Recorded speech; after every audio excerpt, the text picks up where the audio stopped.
Weapon X Facility, Southern Quebec, Canada, May 4, 2012. Harsh alarms and flashing red lights filled the corridors of the concrete halls of an underground facility. Harsh shadows danced over a scene that would fit well into a horror movie, the twisted and torn bodies of guards and scientists alike littering the floors, the spreading pools of blood blending together.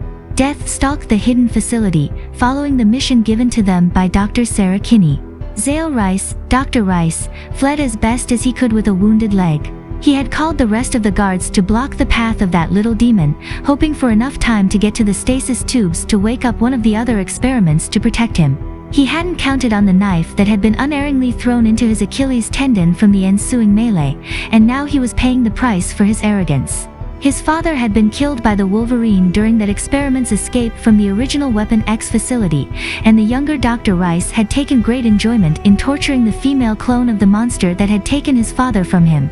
The day he had bombarded the child with a lethal dose of radiation to encourage her mutation had been one of the greatest days of his life, watching through the shielded window as she lay there strapped to the bed screaming in agony as her cells were torn apart from the inside.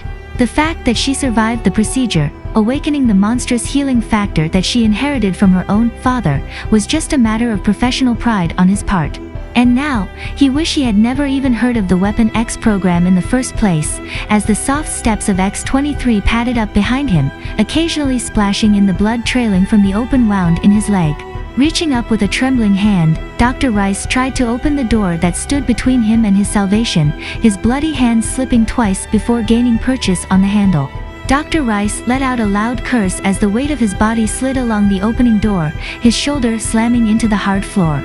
A burst of adrenaline flooded his body as the faint, yet familiar, snick of X-23's claws echoed in hallway behind him. Scrambling as best he could, and fighting against his blood loss and pain, he made his way towards where the test clones of the monster chasing him hung weightless in suspended animation within their liquid-filled tubes. There was a little keypad on the wall next to each tube, where a code had to be punched in to wake its corresponding test subject up. He had never realized how high they were mounted before now, designed to be used by someone standing on their feet, not slumped in a bloody mess against the wall. Come on, Dr. Rice muttered to himself, his trembling hand stabbing at the buttons to enter the required 6-digit code. 1, 3, 3, 7, 5, 4 Yok.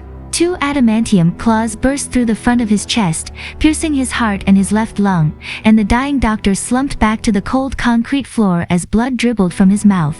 His heart still tried to beat a few more times as the blades slipped out of his back, before his nervous system lit up in a final explosion of signals that caused his body to spasm for the last few moments of his death.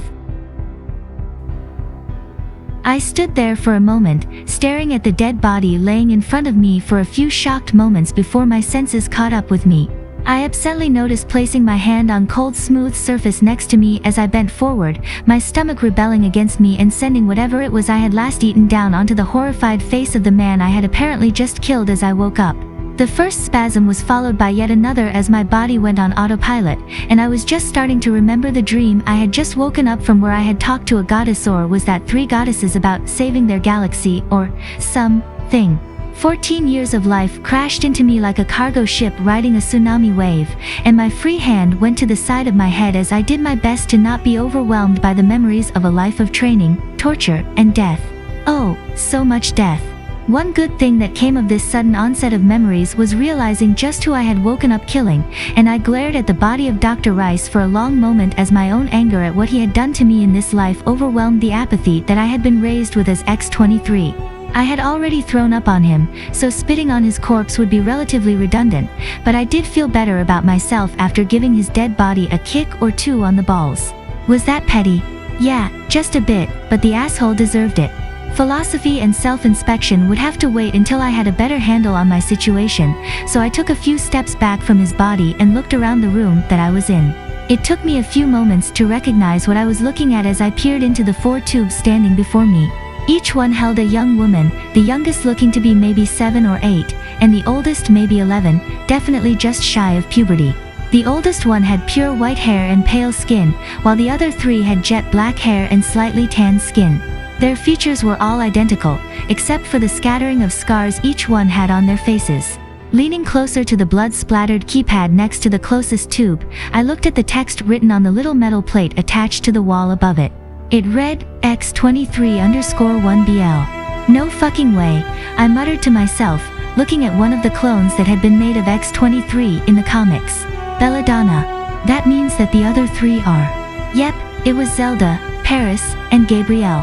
But that made no sense, as all four of them had been created by Alchemax in the comics.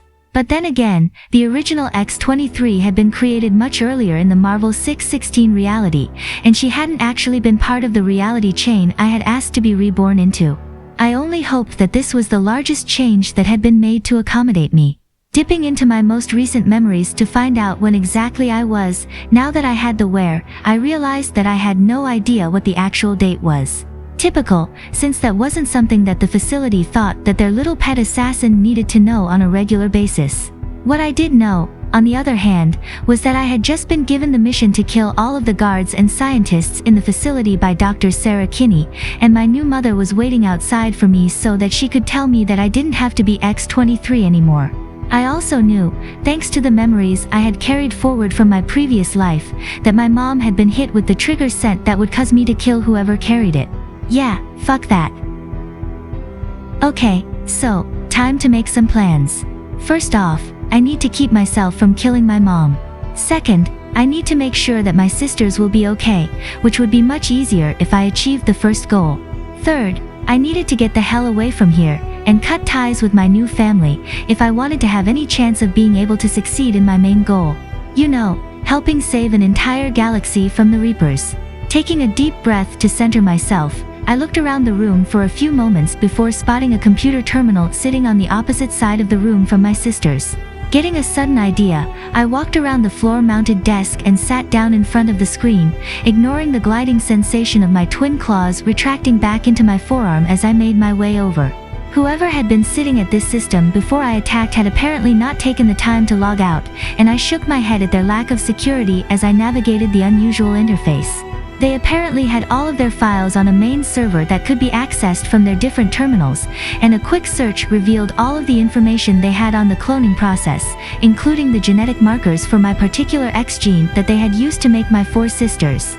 The real jackpot, though, was the information that they had on working with adamantium, including the process used to create it in the first place, assuming you had the vibranium to work with. But I already had a plan for that. Searching through the desk drawers, I found what my memories identified as a high-density solid-state thumb drive, and plugged it into an access port on the terminal. Setting the pertinent files from the server to copy over to the thumb drive, I noted the 10-minute transfer window, and stood up from the desk to accomplish my next goal while I waited. Several of the guards had worn fancy rebreather masks so that they wouldn't inhale any harmful gases or smoke, and it didn't take me long to locate one of them strapped to the face of a dead body out in the hallway. Briefly noting that the memories of my new life made dealing with dead bodies like this much easier, and wondering whether that was a good thing or not, I took the mask over to a nearby water fountain and cleaned it until it no longer reeked of fresh split blood. Drying the mask off on a clean scrap of cloth cut from one of the numerous lab coats, I placed it on my face and adjusted the straps for a better fit. Testing the filters on the mask by taking a few shallow breaths through my nose, followed by a few much deeper breaths, I was pleased the fact that the only thing I smelled was the lingering scent of the small amount of blood that I hadn't quite managed to remove. Giving myself a relieved, hidden smile, I made my way back into the room that held my sisters just as the files finished copying. Carefully removing the thumb drive from the terminal, I looked down for the first time at the clothes I was wearing and groaned. Fucking sexist fashion, I grumbled to myself, examining the tight black pants that looked to be practically glued to my thin if athletic legs. By the goddess, why would you ever design pants without pockets? My shirt wasn't much better, lacking not only pockets, but sleeves. And the thumb drive wouldn't really fit beneath the short leather bracers strapped to my wrists either. Fuck it, I muttered to myself. I'm gonna steal a coat from the mudroom. Not like they'll miss it. Giving one last, longing look at my sisters, I made my way back out into the carnage I had left in my wake, taking a moment to eye the dead bodies littering the hallway. Stepping over to the first body, I lowered myself into a hachi squat, mindful of the mess around me, and began rummaging through their pockets. I ended up having to roll the body over to get to their wallet, only to be disappointed by the small amount of colorful Canadian money held within. I ignored the credit and debit cards, since they would be useless without a PIN number, and any transactions I did with them could be easily traced. Grabbing the helmet and an extra filter mask from one of the dead guards, I looted my way back towards the entrance of the facility, slowly filling it with loose dollar bills, coins, and spare filters for my mask. Reaching the main entrance, and the scattering of dead guards that had mounted the initial defense, I placed the helmet and extra mask gently on the floor and began searching through the selection of coats hanging on the coat rack.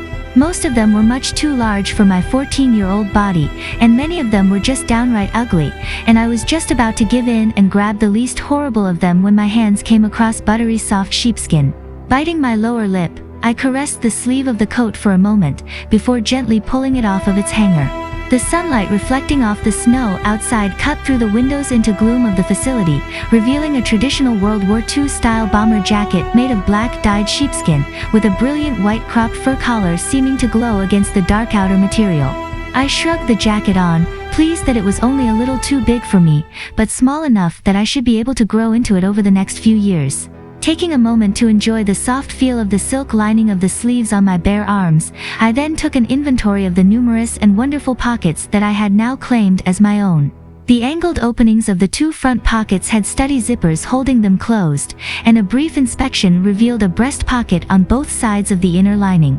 Carefully tucking the thumb drive into the left breast pocket and closing its normally superfluous zipper, I unzipped the two front pockets to begin loading them with spare filters when the tips of my fingers hit cold metal and plastic. Curious at what I had found, I pulled a set of keys out of the pocket that had been left there by the previous owner of my new jacket, and stared for a moment at the vehicle remote attached to the keys with an unfamiliar company logo molded into the plastic. Well, that's a thing.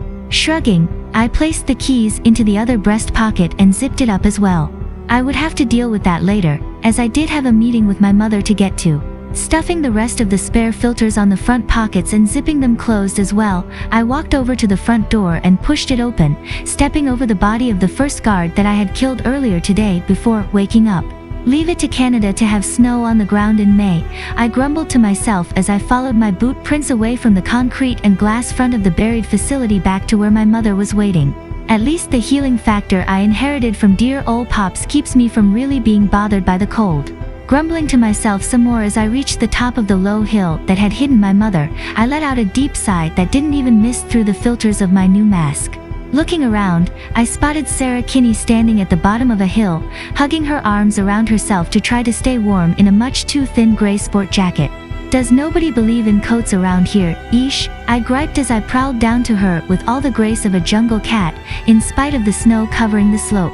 Oh, thank God you're safe, Sarah said, stepping forward to give me a crushing hug, before pulling back to look at my new coat, and the filter mask covering my lower face. Why are you wearing that ridiculous? No, don't, I shouted, taking a step back as her hands reached for my mask. This eye is the only thing keeping me from killing you right now. Please don't. Sarah's emerald eyes looked at me in shock and confusion for a long moment, before widening in sudden realization, her pupils narrowing down to pinpricks as adrenaline flooded her system. Even though I could thankfully not smell her spike of fear, I could hear the sudden quickening of her heart, and watch as the blood drained from her face. God, what kind of monsters know? Of course they would, my mom cursed, hugging herself again as she shivered from something worse than the cold air. How did you know? I looked through their files, I told her, not exactly lying. Dr. Rice hadn't locked his system before I got there. Thank God, I could only imagine what that oh God. Sarah closed her eyes, and I gently took her into my arms as she slumped down to her knees, making sure not to let my mask shift. I closed my own eyes for a moment, remembering the scene in the comic book where X-23 only broke from her trigger-scented rage once her claws had already pierced her mother's chest. I wasn't going to allow that to happen this time. I'd suggest taking a good, long shower, as soon as you can, I advised. But there's more I need to tell you, first. Sarah took a few shaky breaths, and briefly returned my hug before gently pulling back from my embrace. She was very careful not to get close to my face, now that she realized the kind of danger she was in. There's something I need to tell you as well, Sarah said, tears staining her cheeks. You are my daughter. Your name is Laura, not X23. My Laura, and I love you. My throat got uncomfortably tight as she said this, as I remembered all of those wonderful moments we had spent together, in the dreadful facility I had just killed my way through. She was one of the few bright lights shining in the darkness of my most recent childhood, and it hurts so much to know that in so many other timelines her life had been taken by her own daughter in this very same place. Reaching up, I carefully wiped the tears from the tops of my cheeks, fingers brushing against the pliant rubber of the gasket that kept my mask firmly sealed to my face. I love you too, Mama, I whimpered, wishing with all of my heart that I could safely hug her right now. But I'm not the only daughter you've gained today, and my sisters will need you much more than I will. What? Sarah said, her eyebrows scrunching together in confusion. What sisters? There, back in the facility, I nodded my head towards the nearby hill. They made 4 clones of me, trying to repeat their success. They're in suspended animation right now, but the computer terminal has the codes to release them. They're young, and they haven't had their mama like I have, so it's going to be rough for them. Oh, Laura, Sarah sighed, fresh tears in her eyes. They'll need you too. I can't, I whimpered, taking a shaking breath. I have a new mission now. What?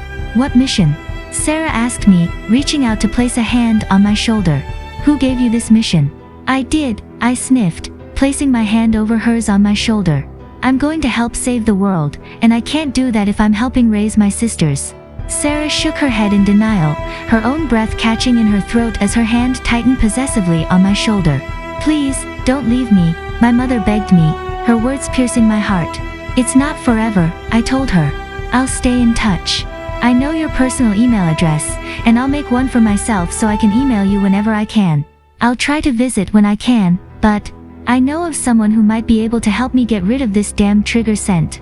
I don't want to ever risk having my last memory of you being when My voice broke, and I had to look away for a few moments, my grip tightening on her hand. We shared that moment in painful silence, broken only by our sniffles as we stood there in the snow.